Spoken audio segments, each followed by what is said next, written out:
Hello everybody, welcome to KFGO.com. I'm Dale Garson, Mike McFeely. Yet another installment of 3 answers in 3 minutes.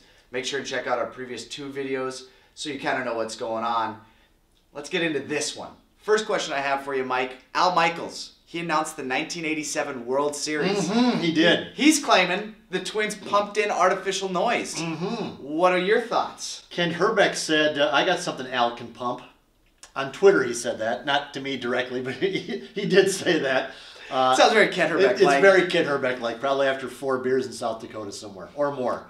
I don't believe it. The Twins have always denied it.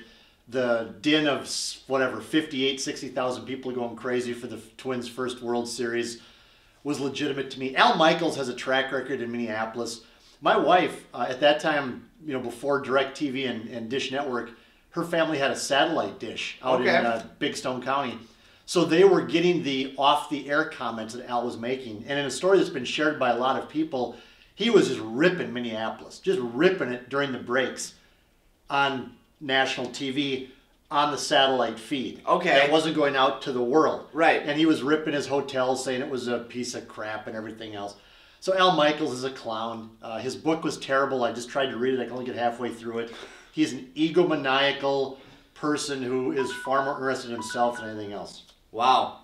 You have a lot to say about Al Michaels. I feel like we should just ditch the whole format for this and let you go for another 2 minutes on Al Michaels. I know a Twin Cities media personality who really doesn't like Al Michaels. I mean, I've never met the guy, but this guy really doesn't like him.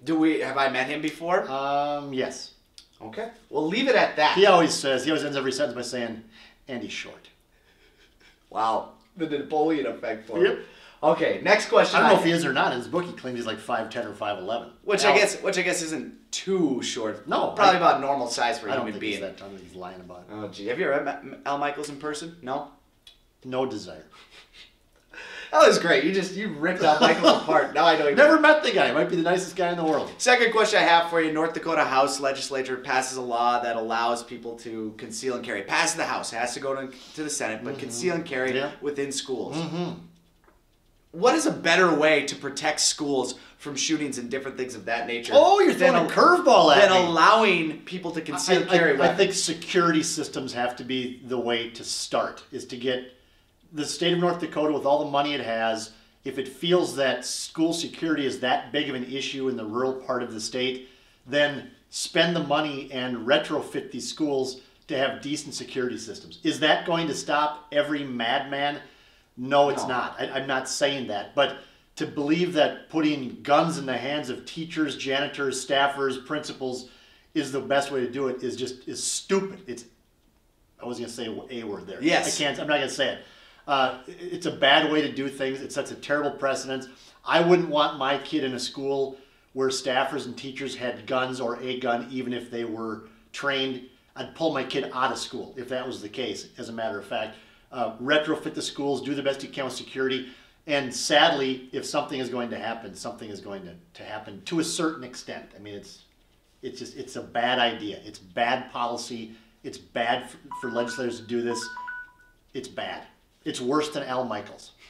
Which is saying something. Apparently bad. Never met the guy. Apparently he's bad. But it's saying something. I like that answer. That was very good. Last question I have for you. I'll let you toot your own horn.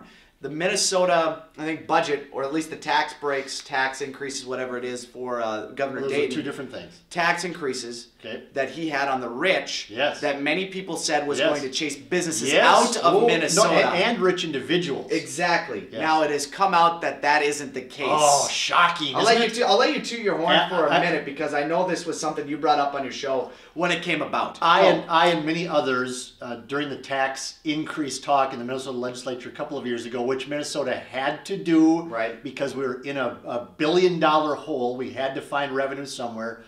We raised taxes on the top this much individuals in the state of Minnesota. If you can't see that much. Yep. That much. Yep. I think I can do that. There wasn't there. Well, forget it. There's a whole. It's like Second City TV or something. Wasn't it the squishing heads or anything? Yes. But anyway, yes. Wow, that went someplace I never thought I was going to go. You got about 20 seconds. Individuals are not leaving the state of Minnesota. People like the quality of life. It's not chasing people away. This whole idea that everybody's going to vamoose and move to North Dakota or South Dakota because of lower taxes is foolish. It's dumb. People love to live in Minnesota. It was a false pretense that Republicans had, among many false pretenses Republicans have when it comes to taxes and the rich. Never happened. God bless Minnesota. Stick around. Those are 3 answers in over 3 minutes, but they were What was they're that show? all really good answers, by the way. What was that show? There was like a sketch TV show where they would have... They have so many. They have In Living Color was one of them. You've got Second City. You have Mad TV. I have to find it. It was a Canadian produced show, and he would like squish people's heads from a long ways away in pretend. He'd go and squish them like that. By the way, 3-hour show Mike McFeely has on KFGO, and this is what's going to consume all his preparation time on Friday. I promise you, this is what he's going to be doing. He'll find it about 1:50. Hey, I found the clip. So for Mike McFeely, I'm Dale Garson saying thank you for watching 3 Answers in 3 Minutes. We'll see you next week.